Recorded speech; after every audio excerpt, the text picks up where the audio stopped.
গোলাম ছিল, নাম আবু লুলু, অগ্নি পূজারী। বিচার দিছে মনিবের বিরুদ্ধে, সাইয়েদনা ওমর বিচার করছেন, মনিবের পক্ষেই গেছে বিচার। ওই জিততে খঞ্জর কিনছেন একটা, দুই দিক দিয়া ধার।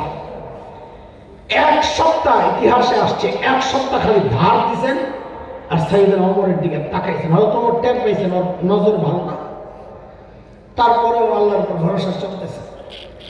খঞ্জরের মধ্যে বিষ মাইখা চাদর মুড়ো দিয়া ফজরের নামাজের সময় যায়া হযরত ওমরের পেটের মধ্যে চালাইছেন। নারী বের হয়ে গেছে, বিষক্রিয়ায় হযরত ওমর বেহুশ হয়ে পড়ে গেছে। যখন হুশ ফিরছে, কয়েকটা বিষয় সামনে আসছে। এক, জিজ্ঞেস করছেন যে মারছে কে? বলছে মুসলমান না। তাহলে আমার আর কোনো টেনশন নাই, মুসলমান মারলে মনে করতাম আমি আমার কোনো ভাইয়ের হক নষ্ট করছি কিনা। কেন কি টেনশন, চিন্তা করেন। নিজেরাই অবস্থা, দিনের ব্যাপারে কতটা সিরিয়াস ছিলেন হযরত ওমর, নিজেরাই অবস্থা। দরজার দিকে তাকায়া দেখে এক যুবকের কাপড়টা হাঁটুর নিচে, এখান থেকে ডাক দিয়েছেন, এই কাপড় ওঠা, কাপড়টা হাঁটুর উপরে ওঠা। ওযুর পানি চাইছেন। তারপর কি করছেন জানেন?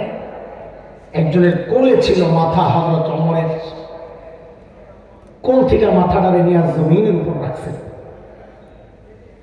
প্রায় অর্ধ জাহান শাসন করা ওমর মসজিদে নববীর ফ্লোরে রাখছেন নিয়ে মাথা।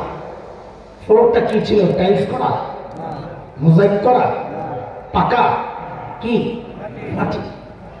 সাইয়েদনা ওমর নিজের মাথাটা নিয়ে জমিনের উপর রেখা গালগারে জমিনের সাথে এইভাবে ঘষতেছিলেন আর কাঁদতেছিলেন, ঘষতেছিলেন আর কাঁদতেছিলেন, আর বলতেছিলেন, ওয়াইলুন লাকা ইয়া ওমর ইন লাম ইয়াগফির লাকা রাব্বুক। ওমর, তোমার রব যদি তোমারে ক্ষমা না করে, ওমর তোমার জন্য ভয়ঙ্কর বিপদ কিন্তু অপেক্ষা করতেছে। আরে এমন অস্থির আর বেকুল তো হওয়ার কথা ছিল আমার মতো জালিমের, অথচ আমি হাসতেছি, আমি হাসতেছি। যাদের কান্না করার কথা না, যারা জান্নাতের গ্যারান্টি পাইছেন, তারা কেঁদেছে। কেন?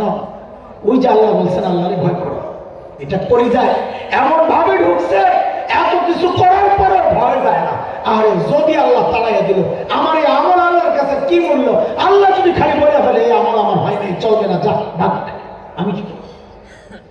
আছে কোনো চিন্তা? আছে কোনো চিন্তা?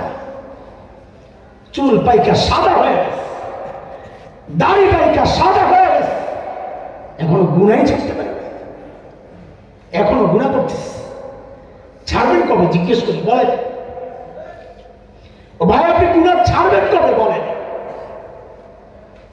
যুবক,